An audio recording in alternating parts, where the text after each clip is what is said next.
옛날에 숙제 같은 거 하면 꼭 공책에다가 이렇게 도장을 찍어줬습니다. 기억나시죠? 참 잘했어요. 뭐 이런 도장 찍어줬는데요.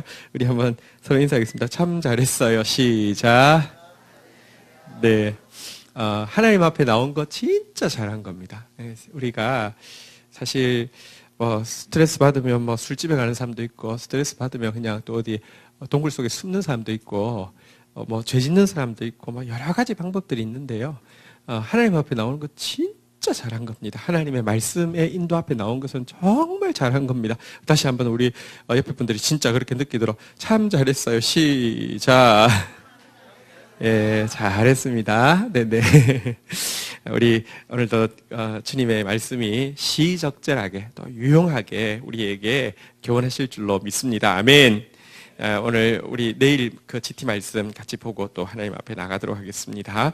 베드로전서 3장 18절입니다. 우리 교독하고 시작하도록 하겠습니다. 베드로전서 3장 18절로 22절, 18절 제가 읽겠습니다. 그리스도께서도 단번에 죄를 위하여 죽으사 의인으로서 불의한 자를 대신하셨으니 이는 우리를 하나님 앞으로 인도하려 하심이라. 육체로는 죽임을 당하시고 영으로는 살리심을 받으셨으니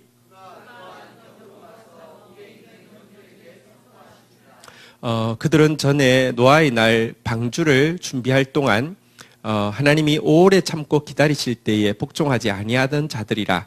방주에서 물로 말미암아 구원을 얻은 자가 몇 명뿐이니 겨우 8명이라.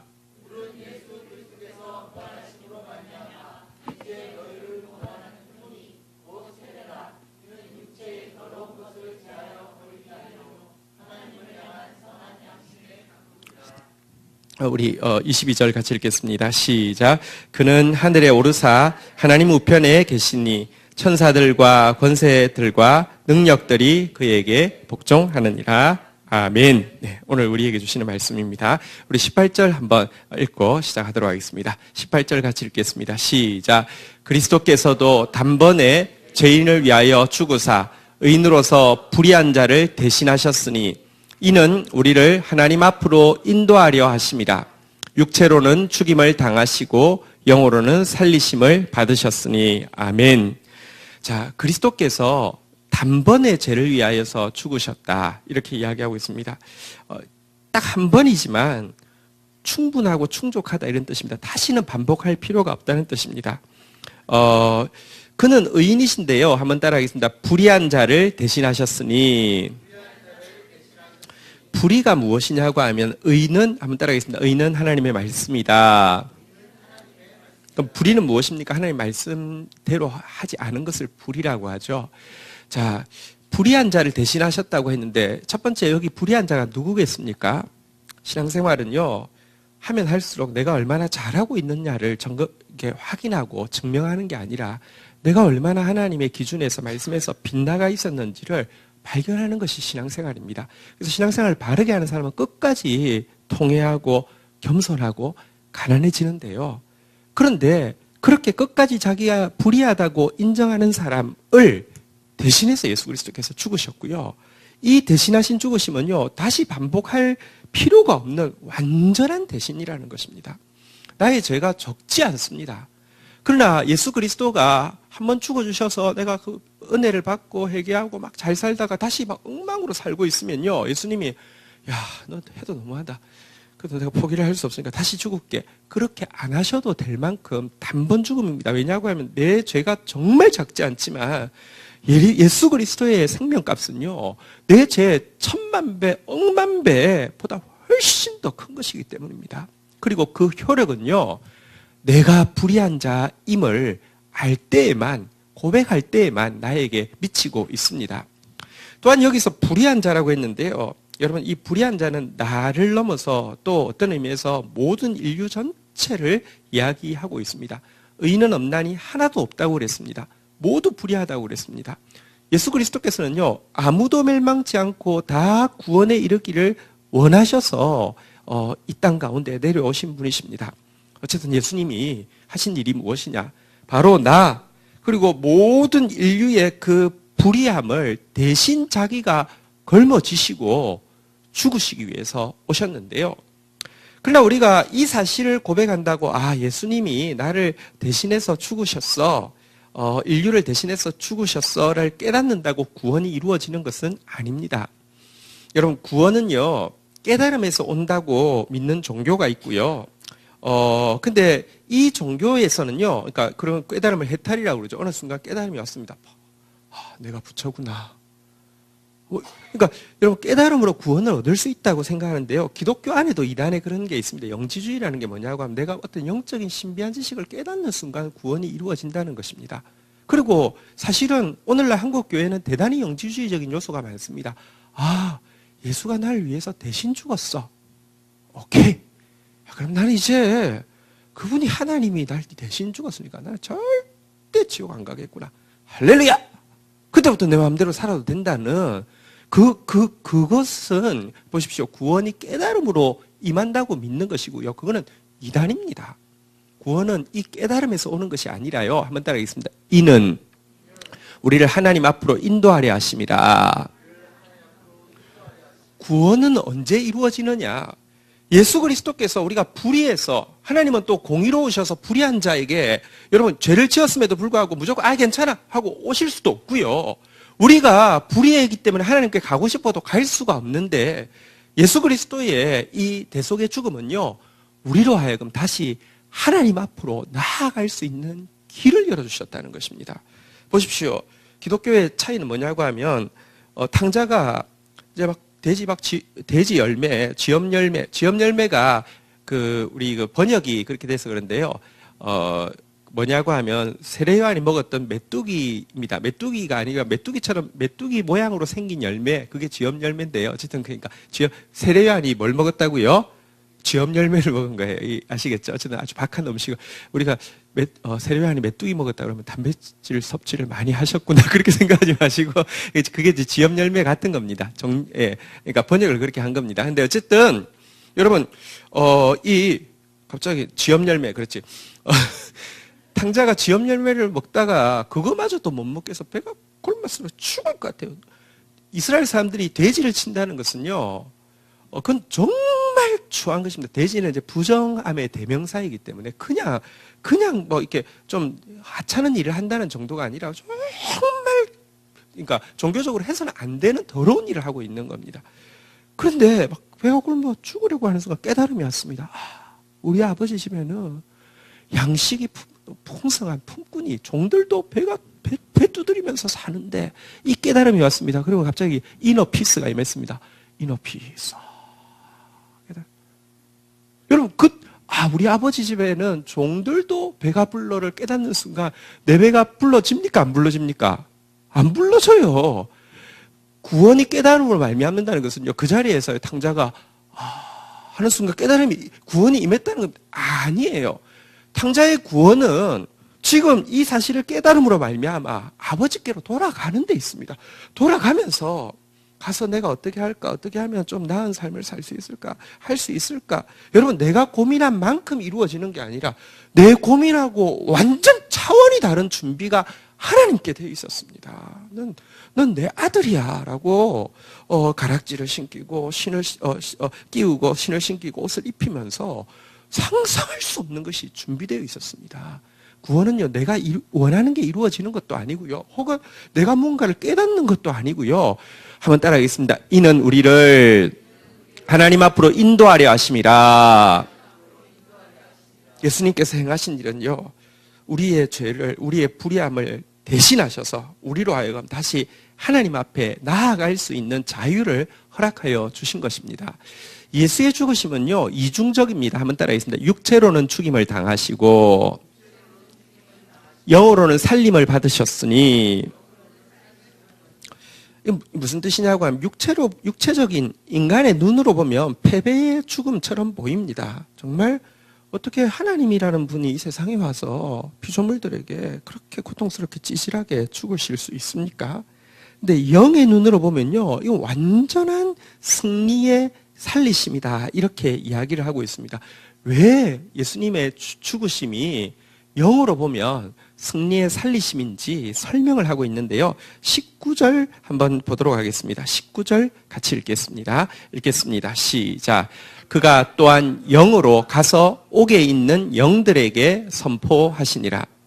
왜 예수 그리스도의 죽으심이 완전한 승리의 살리심, 자신이 살 뿐 아니라 산돌로서 죽은 자들도 살리는 이 승리가 되셨느냐? 그가 죽으셨을 때 영으로 옥에 있는 영들에게 선포하셨기 때문이다라고 설명하고 있는데, 여기에 대해서 좀 설명을 드리겠습니다. 이 구절이 사실 성경에서 제일 난해한 구절이어서 사실은 대단히 모두 다 꺼려하는 구절입니다.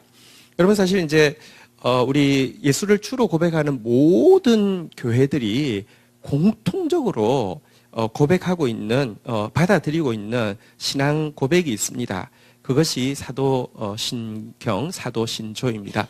캐톨릭도, 정교회도, 기독교도 다 받아들이고 있는 것입니다.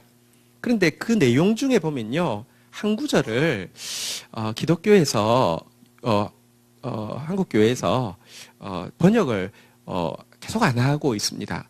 무엇이냐고 하면, 워낙에 십자가에 못 박혀 죽으시고 지옥에 혹은 음부에 내리시고 장사한 지 사흘 만에 죽은 자 가운데서 다시 살아나시며 해서, 워낙에 그 최초로 발견되어진 그 사도신경 한 AD 300년경, 그러니까 아주 초창기에 발견된 것부터 후대에 있는 데까지 대부분 다 포함하고 있는 음부에 내리시고 혹은 지옥에 내리시고라는 번역을 빼고 있습니다. 왜냐하면 이걸 어떻게 설명해야 될까?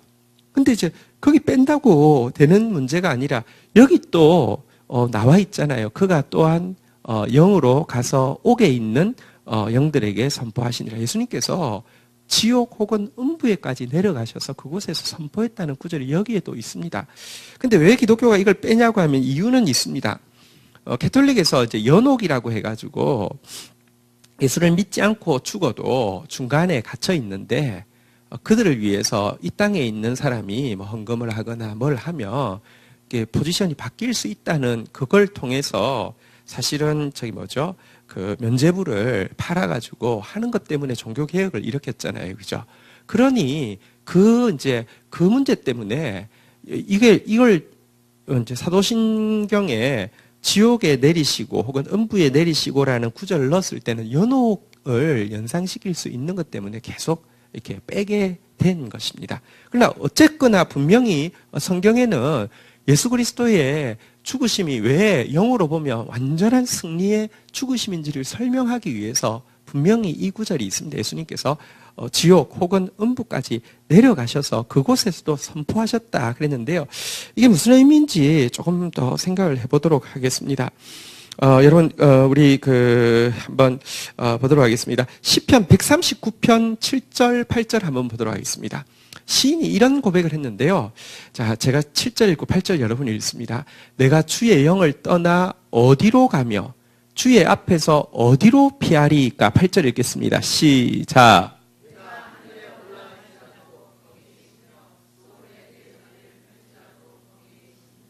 여러분, 하나님이 우리를 사랑하신다는 것은, 하나님이 우리를 찾아오신다는 것은, 하나님이 우리를 구원하신다는 것은, 내가 상태가 좀 괜찮아서요, 내가 좀 기도 생활도 하고, 내가 좀 이렇게 예배 생활도 하고, 내가 교회에서 얼굴도 잘 보이고, 이때뿐 아니라, 내가 막 엉망으로 살 때, 아니 그때뿐 아니라 심지어 내가 스올에, 다시 말하면 음부에 혹은 지옥에 내 자리를 펴고 있어도요, 하나님은 포기하지 아니하고 찾아오신다. 이게 하나님의 사랑이다. 이렇게 이야기하고 있습니다. 여러분들 뭐 사랑하면은 뭐 옛날에 그 노래 있잖아요. 그 사랑의 창가, 그 노래 보면 뭐 하늘이 무너져 버리고 땅이 꺼져 버려도 그대만 나를 사랑한다면 난 지옥에도, 뭐 영원에도 가고 지옥에도 가고 그런다고 하는데, 어떻게 하나님이 우리를 사랑하셔서 당신의 아들까지 희생하신 하나님이 우리를 구원함에 있어서의 상태를 보고, 야, 너는 그래, 너는 영적으로 거의 천사급이니까 넌 무조건 구원. 너는 보니까 한 인간계급은 되니까 구원. 너는 약간 금수계 정도는 되니까, 약간 좀 짐승 같지만 그래도 금수계 정도는 되니까 구원. 넌 보니까 완전 진짜 지옥이야. 넌 불가능해. 이러지 않는다는 뜻을 먼저 주님께서 지옥 밑바닥까지 내려가셨다는 표현이 알려주고 있는 내용입니다. 또 하나 성경에 보면 이렇게도 이야기합니다. 히브리서 2장 14절 한번 볼까요? 히브리서 2장 14절. 자, 교독을 하겠습니다. 자녀들은 우리는 혈과 육에 속하였음에 그도 또한 예수님도 같은 모양으로 혈과 육을 함께 지니심은, 그래서 혈과 육을 지니시고 성육신하셨고요. 혈과 육을 가지고 우리를 대신하여서 십자가에 못 박혀 죽으시고요. 그래서 죽으시고 나서는 장사되었습니다. 죽으시고 나서는 사실은 장사한 사흘 만에 부활하셨다고 하셨는데요. 죽으심에서 지옥까지 내려가셨습니다. 근데 이것은요, 죽음을 통하여 죽음의 권세를 잡은 자 마귀를 멸하시고, 예수님이 죽으신 이유는요, 죄 때문에 죽음의 세력을 가지고 인류를 막 좌지우지하는 마귀를 멸하시고, 15절 여러분 읽도록 하겠습니다. 같이 읽겠습니다. 시작.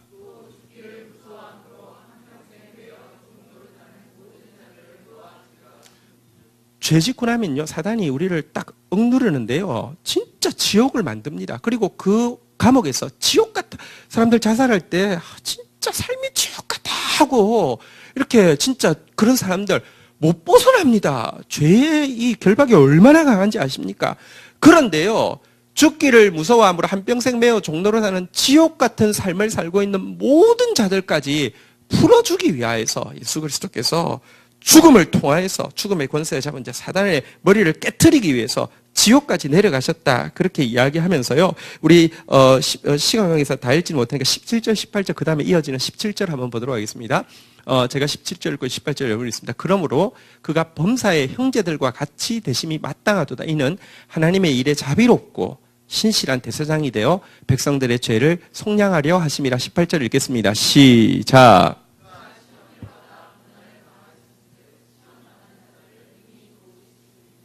그래서요, 우리가 지옥 같은 상태에 있다 할지라도, 우리가 깊은 시험에 빠져 있다 할지라도요, 그분은 찾아오십니다.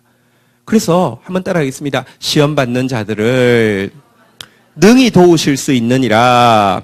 우리 옆에 분들 격려하겠습니다. 예수님은 당신을 능히 도와주십니다. 여러분, 이 일을 위해서 예수님께서 죽으실 뿐만 아니라 지옥까지 내려가셨다. 우리가 겪을 수 있는 모든, 우리 죄 짓고 나면 지옥에 빠지게 될 텐데요, 그것까지 다 짊어지시기 위해서, 그리고 그곳에서도 주의 사랑이 끊어지지 않는다는 사실을 선포하기 위해서, 로마서 8장 38절 39절을 우리 잘 아는 구절이잖아요. 예수님께서 무엇이라고 바울은 무엇이라고 선언하고 있습니까? 로마서 8장 38절 39절. 내가 확신하노니 사망이나 생명이나 천사들이나 권세자들이나 현재일이나 장래일이나 능력이나 39절 읽겠습니다. 시작.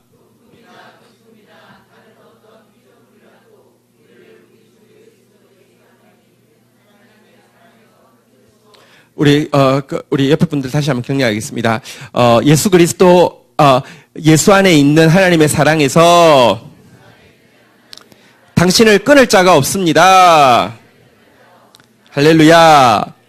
그래서 그의 죽음은요, 사실은 실패처럼 보이지만 실은요, 우리 진짜 지옥에 들어갈 수밖에 없는 우리를 대신하심일 뿐만 아니라 우리를 그 시험 가운데 있는 우리를 도우시고 아무도 끊을 수 없는 구원의 줄로 우리를 묶으시는, 끌어올리시는 승리가 된다, 이렇게 선포하고 있는 것입니다. 조금 더 구체적으로 지옥에 가셔서 무슨 일을 하셨는지는 20절에 이렇게 이야기를 하고 있는데요. 20절, 오늘 본문 20절로 가보도록 하겠습니다. 20절 같이 한번 읽겠습니다. 시작.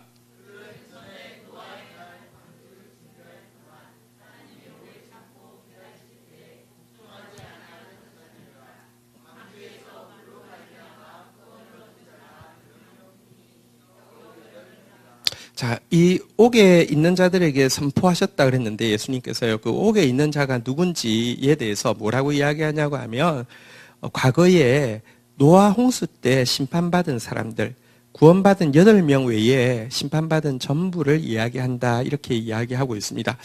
이것은 물론 노아 홍수 때에 불순종하고 죽었던 사람들만을 이야기하지는 않습니다. 왜냐하고 하면 노아 홍수라는 것이요, 성경에 보면요, 그러니까 장차 올 심판에 대해서도요, 노아 홍수 때와 같을 것이다, 이런 표현이 많이 나오고 있기 때문에, 어쨌든 심판 때에 불순종하다가 심판받은 모든 사람들을 이야기한다 이렇게 이야기하는데요. 이곳에서 무엇을 선포하셨을까요? 예수 그리스도의 선포는요. 그 예수 그리스도의 죽으심이 이 불의한 자를 대신하여 죽으신 것임을 이렇게 그래서 당신이 대신 불의한 자를 대신하셨기 때문에 누구든지 겸손하게 가난하게 그의 구원을 의지하는 자에게는 그의 구원의 효력이 미친다는 사실을 선포하셨던 것일 것이고요. 또 한 가지 반대로 불순종하는 그럼에도 불구하고 불순종하는 자에게는 심판이 정당하다는 것에 대해서 그는 선포하셨을 것입니다. 사실 노아 홍수 때는요. 한번 따라하겠습니다. 오래 참고 기다리실 때에 오래 참았는데 노아 홍수를 예언하시고 몇 년 동안 방주를 지었습니까? 120년을 지었습니다. 이 120년은요, 사실은 말하자면, 이렇게 인류가 생존하는 나이를 상징적으로 표현하고 있습니다.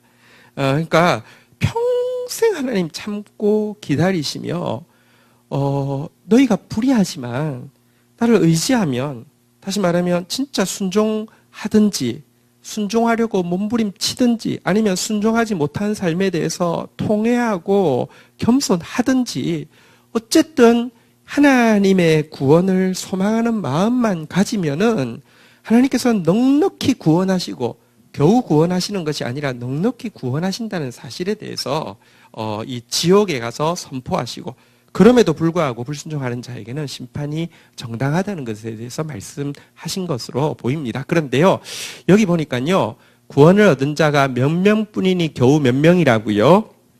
8명. 그래서 우리가 이제 구원에 대해서 좀 한번 생각해 볼 필요가 있습니다. 구원의 문은 넓을까요? 좁을까요? 한편으로는 분명히 좁습니다. 여러분, 이 세상에서, 아까 제가 세상 종교는 해탈을, 이렇게 믿는다고 이야기했습니다. 깨달음으로 구원받을 수 있다고 가르친다고 이야기했습니다. 왜냐고 하면 그것은 자기를 믿는 것입니다. 근데요, 우리는요, 자기로서는 구원받을 수 없기 때문에 하나님을 믿고요. 자기로서는 구원의 길을 알 수 없기 때문에 하나님의 말씀을 따르는 게 기독교입니다. 여러분, 정말 순종한다는 게 쉽지 않습니다. 대부분 자기를 신뢰하고 살지, 자기가 안 된다는 사실을 겸손하게 인정하고는요, 그 길을 따르려고, 하나님의 길을 따르려고 순종하는 사람은 매우 적습니다. 그런 점에서 구원은 매우 좁습니다. 그런데, 여러분, 여기서 우리가 또 반대로 겨우 8명이라고 이야기하지만, 같은 베드로가요, 이게 자칫 우리에게 오해가 되지 않게 하기 위해서 달리 이렇게도 이야기합니다. 베드로 후서 1장 10절에 보면요, 겨우 구원받는다라고 이야기하지 않고요. 한번 좀 보도록 하겠습니다. 그러므로 형제들아 더욱 힘써 너희의 부르심과 택하심을 굳게 하라. 너희가 이것을 행한즉 언제든지 실족하지 아니하리라. 한번 따라하겠습니다. 부르심과 택하심을 굳게 하라. 여러분, 부르심과 택하심이 뭘까요? 신자의 부르심과 택하심이 뭘까요? 오늘 본문에 의하면 아버지께 나아가는 것입니다. 베드로는 이것을 신의 성품에 참여하는 것이라고 베드로 후서 1장 4절에 보면 우리를 부르신 것은 신의 성품에 참여하게 하기 위함이다.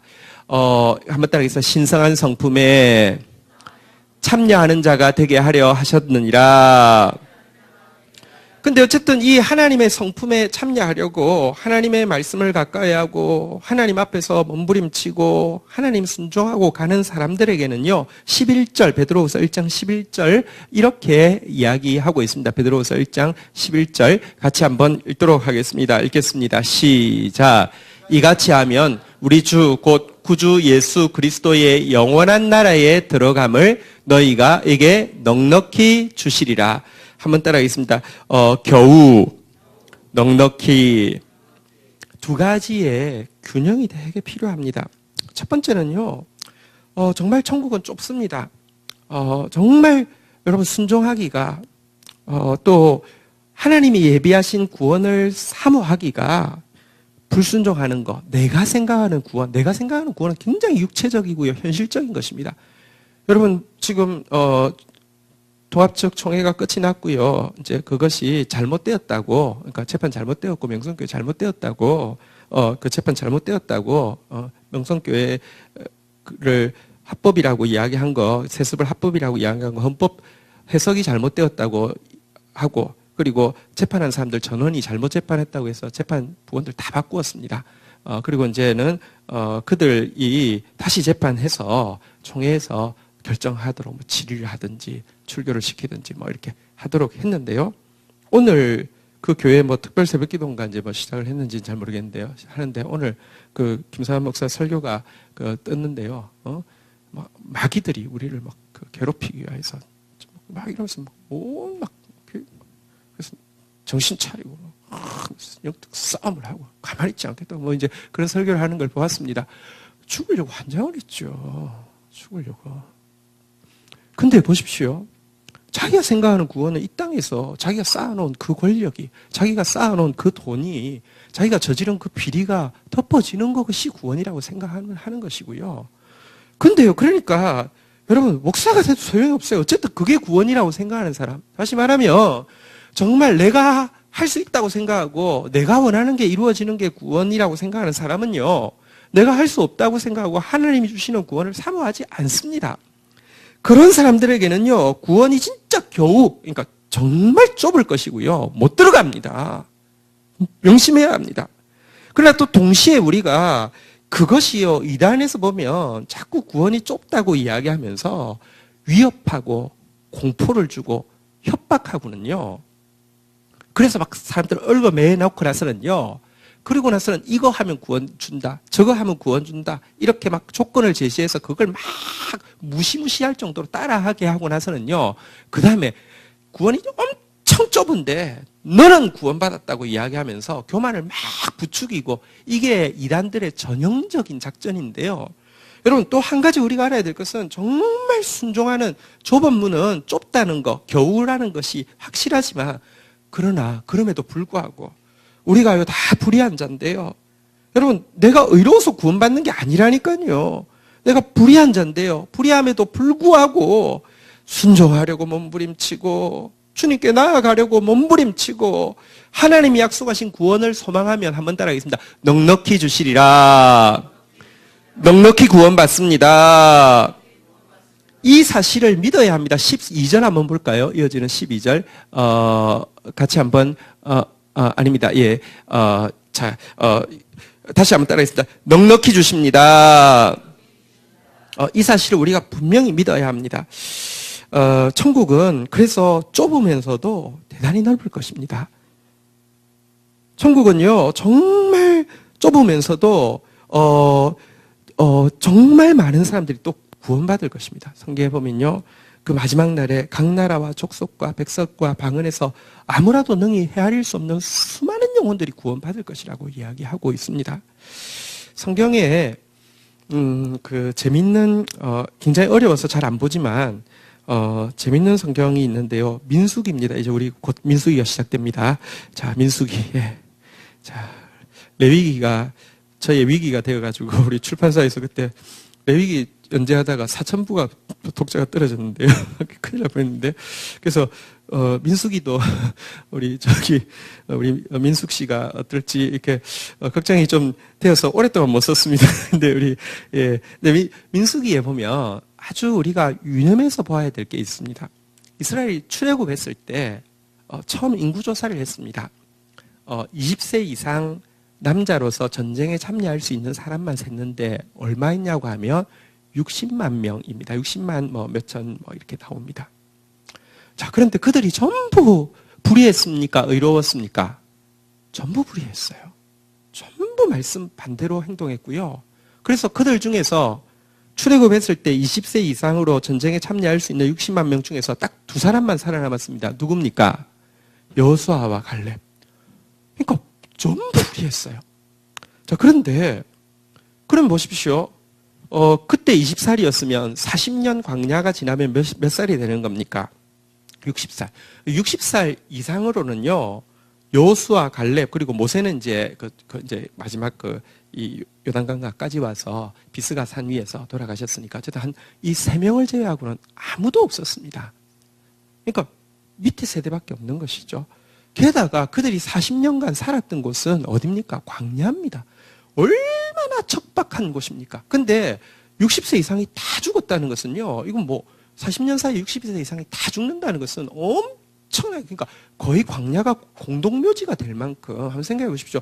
거기는 남자만 60만 명이니까 그 세대 여성들까지 다 치면요, 얼마나 죽은 것입니까? 광야 전체가 거대한 공동묘지가 될 정도로 죽어 나갔고요. 게다가 광야입니다. 얼마나 척박한지 막 모든 생명체가요, 최소 행동으로 살아남으려고. 그래서 광야 같은 데 가면, 왜 여러분 선인장이 가시가 말하자면 이제 다른 식물로 치면 이파리거든요. 왜 그렇게 해야 됩니까? 최대한 아끼려고, 그러니까 막 이렇게 좁아지고 하니까 가시가 된 거잖아요. 그죠? 그런데 민수기는 무슨 책이냐고 하면 백성의 숫자를 계수한다는 것인데 1차 조사 때 60만 명이었습니다. 가나안 땅 들어가기 전에, 가나안 땅은 이제 천국을 상징하죠. 물론 천국은 아니죠. 그러니까 진짜 나중에, 그러니까 진짜 우리가 들어갈 것이 천국이죠. 근데 어쨌든 천국을 상징하는데요. 가나안 땅 들어갈 때 다시 인구 조사를 했습니다. 자, 여수와 갈렙에는 안 살아남았습니다. 그런데 인구 조사를 했더니 몇 명인 줄 아십니까? 2세대가 다 죽었는데 몇 명인 줄 아십니까? 또 60만 명입니다. 그러니까 한 몇백 명 차이가 납니다. 몇백 명 작긴 작습니다. 왜냐고 하면 인구조사 직전에 심지어 출애굽 2세대들이, 그러니까 전 세대들이 다 죽었는데 2세대들이 그것도 바로 요단강 건너기 직전에 그곳에서 바알 부월에서 막 음란한 바알 신앙과 신접하는 하면서 음행을 하는 음란한 행위를 하다가 그 수만 명이 죽임을 당하는 일이 바로 직전에 있었는데요. 그래서 2세대들도 그때 거의 3만에 가까운 사람들이 전염병에 심판을 받아 죽었습니다. 자, 그럼에도 불구하고 어쨌든 거의 똑같았다는 것은요, 그들이 불순종하지 않았다고 하면 광야에서도 얼마나 번성했을지를 보여주는 것이기도 하고요. 반대로 우리에게 대단히 중요한 교훈이 있습니다. 하나님의 구원은요, 우리가 생각하면 우리는 보십시오. 전부 불의하고, 전부 불순종하고, 원망하고, 대적하고, 반역하고, 여기서 끝날 것 같은데요. 한국 교회를 봐도요, 지금 하는 꼴이 막 진짜 이거 개판 쌈치기입니다. 이게 뭐 하는지 총회 모여가지고, 이제 총회가 무슨 개인 감정풀이 하는 것에 대해서 희한한 짓을 지금 많이들 하고 있습니다. 합동 측도 세상 법정에서 오정현 목사 그 안수 문제 잘못됐다고 했는데 합동 측에서 나서서 총회에서 아무 문제 없다라고 이번에 하고요. 그리고 오정현 목사 한테 그 쓴소리하는 젊은 단체들, 개혁적인 성향의 단체들, 그들의 사상을 검증해야 된다고 하면서 검정비라고 연구비라고 4천만 원을 책정해서, 진짜 이게 무슨 4천만 원, 아휴 참 돈이 그냥. 근데요, 여러분, 이런 모습 보면 진짜 끝날 것 같습니다. 한국 교회가 끝날 것 같고 망할 것 같고 안 될 것 같습니다. 진짜 정말 겨우 몇 명 외에는 구원 못 받겠구나. 맞습니다. 진짜 그럴 겁니다. 불순종하는 자들 천국 못 들어갑니다. 그러나 그럼에도 불구하고요, 하나님께서는 거루터기를 남겨두실 것이고요, 다음 세대를 일으킬 것이고요, 결국은 구원받기로 하나님께서 예비한 사람들은요 다 들어가게 하실 것입니다. 넉넉히 들어가게 하실 것입니다. 이 사실이 우리의 소망이 되는 것입니다. 여러분, 하나님 앞에서 내 모습만 보면 나도 못 들어갑니다. 예, 맞습니다. 그러니까 이 겨우라는 단어 앞에서 또 몸부림치고 몸부림쳐야 합니다. 그렇지만 여러분들, 내가 내려놓아지고 주님을 바라보면요, 이 넉넉히라는 단어에 우리가 소망을 가지게 되고요, 또 그 소망 때문에 여러분들 또 이 싸움을 계속 싸울 수 있는 것입니다. 어쨌든 이것 때문에 예수 그리스도의 죽으심과 지옥에까지 내려가심이 승리의 살리심이 된다, 이렇게 이야기를 하고 있습니다. 21절 한번 보도록 하겠습니다. 오늘 본문으로 가겠습니다. 21절에 보면 이렇게 또 이야기하고 있습니다. 같이 읽겠습니다. 시작.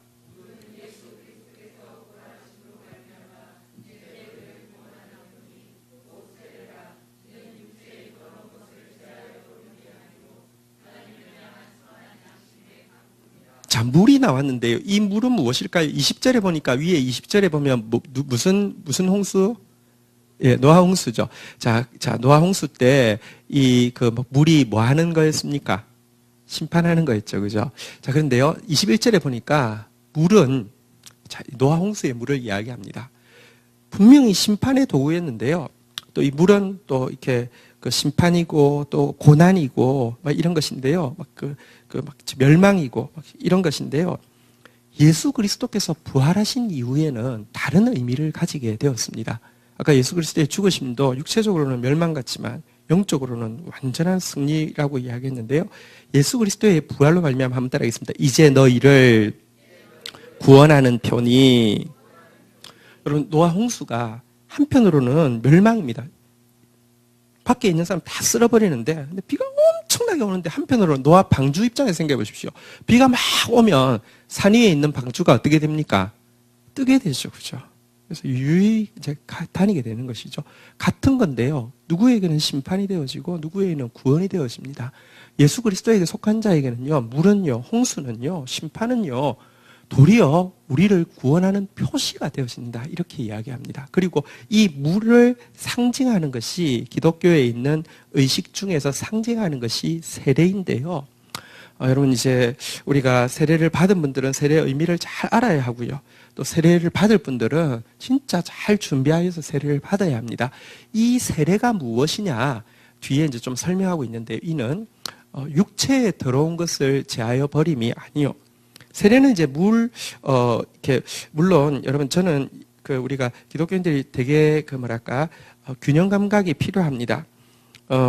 침례교가 있고 장로교가 있습니다. 침례교는 그 세례 의식 자체를 옛날에 하던 대로 해야 된다. 이렇게 이야기합니다. 세례 의식 자체가 사실은 죽음과 이렇게 심판과 구원을 같이 보여주는 것입니다. 어떻게 하냐면 사람이 이제 이렇게 여기 이제 강 중간에 서가지고요. 침례하는 사람이 이렇게 뒤로 이렇게 이렇게 뒤집습니다. 물에 훅 빠졌을 때, 이렇게, 그러면 물에 빠져 있으면 죽는 거잖아요. 죽을 것 같은데 다시 이제 훅 건져냅니다. 그래서 이게 내가 죽었고 다시 산다는 것을 의미하는 게 침례입니다. 그래서 사실은, 예배당이 넓고, 제가 수영을 좋아하는데 수영장이 하나 있으면 세례를 거기서 해도 나는 좋겠다고 생각합니다. 그건 전혀 문제가 아닙니다. 그런데 침례를 안 받으면 큰일 난다랄지 이런 것은요. 사실은 이제 그 상징 자체를 너무 강조해가지고 그것이 분열의 중요한 이유가 되어지고 정당한 이유가 되어지고 그거 아니면 지옥 간다고 이야기하는 것은 사실은 그렇지 않습니다. 근데 어쨌든 세례라는 의식이 한편으로는 내가 물에 빠져 죽는다는 것이고요. 한편으로는 주님이 나를 건져 올리셔서 살리신다는 이 뜻을 가지고 있는데 이게 단지 의식적으로 물에서 나를 씻어버리는, 그리고 또 세례받을 때 특별히 저 침례교회에서는 가운을 입거든요. 그리고 이제 침례풀에 들어가는데요. 큰 교회는 침례풀도 크잖아요. 그러니까 훅 들어갔다가 훅 나올 때 마치 내가 새 사람이 된 것 같은 느낌이 들어요. 되게 기분 좋아요. 그런데 그런 단지 육신적인 느낌의 문제가 아니라 한번 따라하겠습니다. 하나님을 향한 선한 양심의 강군이라. 이 단지 그 의례를 이야기하는 게 아니라 이 세례의 의미, 다시 말하면 심판의 물이 구원의 물이 되었습니다. 쓸어버리는 물이 방주를 띄우는, 이렇게 그 산 위에서 띄우는 물이 되었습니다. 하나님, 내가 바로 예수 그리스도 안에서 세례를 받음으로 말미암아 심판받을 내가 구원받기 원합니다. 이 의식을 받아들이면서 하나님을 향한 선한 양심의 간구, 그러하오니 하나님, 내가 주의 거룩에 동참하는 자 되게 하여 주십시오. 내가 신성한 성품에 참여하는 자 되게 하여 주십시오. 내가 계속 아버지 앞으로 나아가는 자 되게 하여 주십시오. 내가 주님 말씀에 순종하는 자 되어지게 하여 주십시오. 내가 주님 앞에서 끝까지 가난한 자, 겸손한 자로 서게 해 주십시오. 내 양심에 선한 간구, 이게 세례 받은 사람이 꼭 가지고 있어야 하는 것이다. 왜냐하고 하면 의식 자체가요, 강조되어지면 그 의미를 퇴색하기가 너무 쉽습니다. 여러분, 과거 캐톨릭에서 저지른 큰 잘못 중에 하나는 요즘은 이미지가 또 괜찮더라고요. 예수회가 여러분 뭐죠? 영화 옛날에 남미에서 그죠? 미션, 예수의 선교사들인데, 이게 멋있잖아요. 그죠? 괜찮습니다. 근데 제일 처음에 종교개혁이 일어나고 나서 그 종교개혁의 반발로 이제 캐톨릭 안에서 일어난 게 예수회인데요. 그래서 이제 포교 경쟁이 일어난 것이죠. 그래서 기독교 쪽하고 포교 경쟁이 일어나서 생긴 게 예수회인데요. 이때 이 사람들은 가서 뭐 하냐고 하면 세례를 주는입니다. 그리고 세례 준 숫자를 보고합니다. 근데 세례 주기 제일 쉬운 대상은 어린 아이들이죠. 그러니까 그 아들을 불러가지고 이렇게 이제 모아서 세례 주고 나서는 철수합니다. 그러면 그 아들 그 믿지 않는 지역에서 세례 받았다는 이유가 이렇게 굉장히 위험에 처하게 되는 것이고요. 그리고 또 돌봐주지 않고 갑자기 철수하는 바람에 굶주려서 죽은 아이들이 되게 많습니다. 근데 이거는 그게 어떻게 그 아이들에게 구원이 되겠습니까? 굉장히 위험하죠. 의식만 가지고 구원에 이르는 거 아닙니다. 의식은 형식이고요. 형식에 담긴 의미를 제대로 매일 리마인드 하는 것이 중요하죠. 같이 가야죠. 그때 뭐 세례가 필요 없다. 아니요, 그렇지 않죠. 성경에 나와 있기 때문에 우리가 강조하지만 다시 한번 따라하겠습니다. 선한 양심의 강구. 우리 그 선한 행실, 선한 양심, 이 베드로서에서 엄청 많이 강조합니다. 선한 양심이 깨끗한 거울입니다. 자꾸 그 거울 앞에서 내가 나를 봐야지만 끝까지 회개할 수 있고, 깨끗한 거울에서 나를 봐야지만 화장도 신성한 성품의 참여도 제대로 할 수 있죠. 자, 이렇게 하기 위해서, 바로 이 일을 위해서 예수님이 이렇게 지옥까지 내려가셨다고 했는데요. 22절 마지막 절입니다. 같이 한번 보도록 하겠습니다. 그 이후에 무슨 일을 하셨습니까? 같이 읽겠습니다. 시작.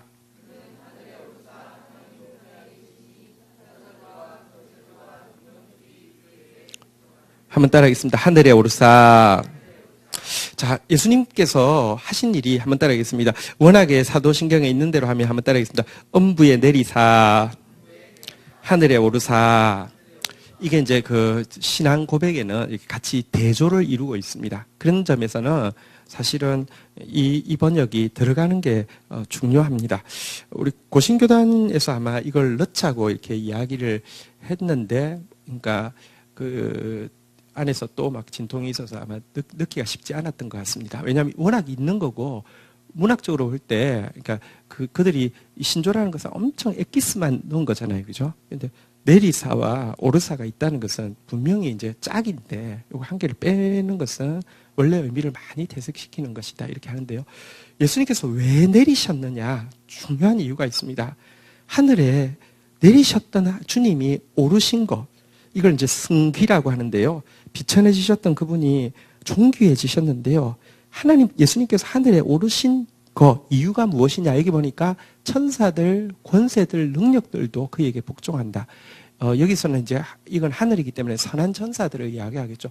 모든 천사들이 그에게 복종하게 한다. 이렇게 돼 있는데, 이 예수님께서 하늘에 오르심은요, 단지 예수님만의 문제가 아닙니다.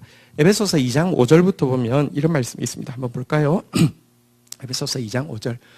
허물로 죽은 우리를 그리스도와 함께 살리셨고 너희는 은혜로 구원을 받은 것이라.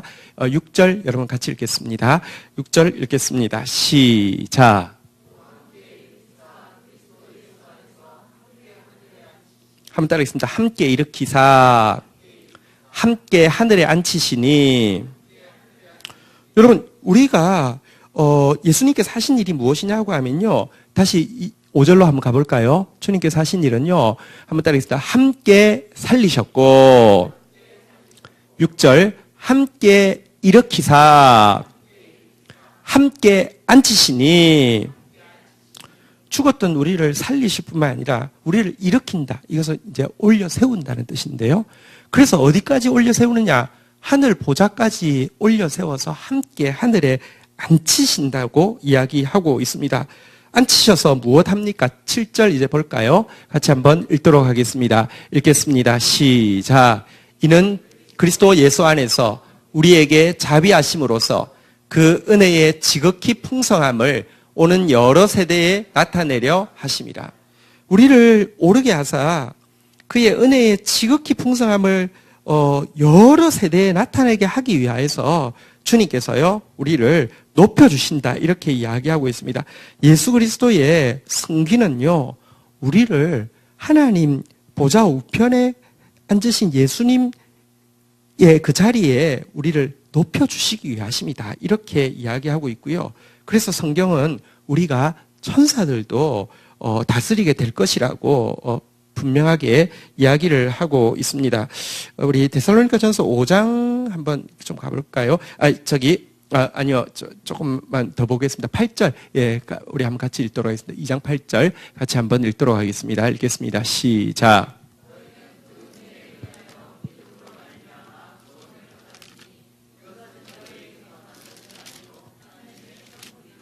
9절도 같이 읽을까요? 시작.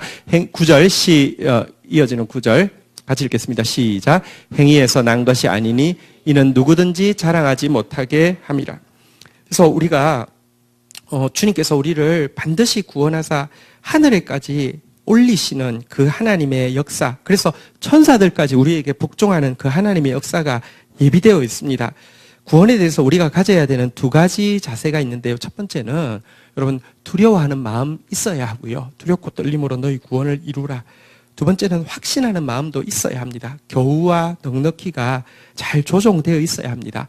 그런데 어쨌든 예수 그리스도께서 낮아지신 것은요, 함께 살리시고 함께 일으키사 함께 앉게 하시기 위함입니다. 여러분들 반드시 구원하십니다. 이것 앞에서 우리가 가져야 되는 것은 이 확신. 근데 이 바른 구원의 확신은요, 한번 따라하겠습니다. 누구든지 자랑하지 못하게 하려 함이라. 은혜로 말미암은 것입니다. 내 공로가 1도 더해지지 않았습니다. 그래서 진짜 확신하면서 내가 구원의 확신을 가지고 있다는 사람들이요, 이 더러운 것들, 지옥 갈 것들, 난 구원받, 절대 그게 아닙니다. 나 같은 사람이 구원받았다는 것이 정말 은혜로 말미암은 것이기 때문에 확신을 가진 사람일수록 은혜로운 사람 되는 것이 주님이 우리를 구원하신 이유입니다. 어쨌든 이렇고요. 우리 성경에 보면 우리를 구원에 이르게 하심이 하나님께서 우리를 천사보다 더 높이시는 것에 대해서 계속 강조하고 있습니다. 어쨌든 여러분들 오늘 이 말씀을 통하여서 예수님께서 낮아지심이 그리고 예수님께서 높아지심이 우리를 위한 것이라고, 불의한 자를 대신하셔서 낮아지시고 우리를 위하여서 높아지신 것이라고 이야기하면서 다시 한번 따라하겠습니다. 이는 우리를 하나님 앞으로 인도하려 하심이라. 우리 다시 마치면서 서로 한번 격려하겠습니다. 참 잘했어요. 하나님 앞에 나온 거 참 잘했습니다. 우리 나아갑시다. 그리고 그분 앞에서 오늘 넉넉히 주신다고 하신 그 구원 앞에서 우리의 지금 물과 같은 홍수와 같은 고난의 문제 앞에서 도리어 이것 통하여서 더 하나님께 더 매달리는 시간 되어지고 또 더 겸손하게 자기를 살피다가 내가 산 사람일 뿐 아니라 많은 사람 축복하는 은혜로운 사람 되게 해달라고 우리 주님 앞에 말씀 붙잡고 나가겠습니다. 우리 자리에서 일어서시겠습니다. 한번 찬송하면서 기도하면서 나가도록 하겠습니다.